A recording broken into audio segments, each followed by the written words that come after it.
নিজেরা স্বীকার গেছে যে আমার কোনো ব্যক্তিগত দোষ নাই। খেয়াল করেন, আমাকে দাওয়াত দিচ্ছে শাহিন আলম মানসুরপুরি ভাই। কাউসারকে এটা আমি জানি না, কাউসারকে ওনারা চিনে, কাউসারকে আমি জানি না, আমাকে দাওয়াত দিচ্ছে আমি চিনি না। যাই হোক, শাহিন আলম মানসুরপুরি ভাই দাওয়াত দিচ্ছে।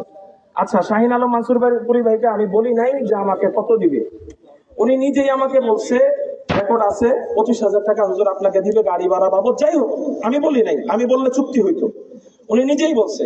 কিন্তু আপনারা আমাকে বলেন 8-9 ঘন্টা জার্নি করে আসার পরে ওনারা আমাকে সম্ভবত 500 টাকা সম্ভবত এখানে হবে আমাকে হাদিয়া দিছে।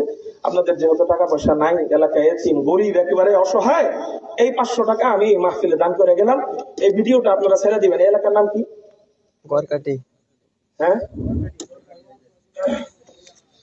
গড়কাটি দক্ষিণ পাড়া নদীর প্রশ্ন।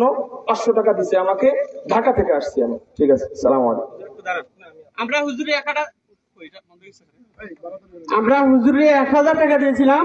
হুজুর আমাদেরকে মানে মসজিদের দিকে চেয়ে আমাদেরকে 500 টাকা দান করেছেন।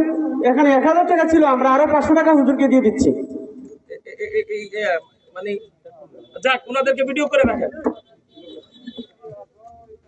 500 না 1000 আমি জানি না, গণি নাই, আমার মনে হয়েছে মনে আসেন আসেন আসেন আসেন আপনারাই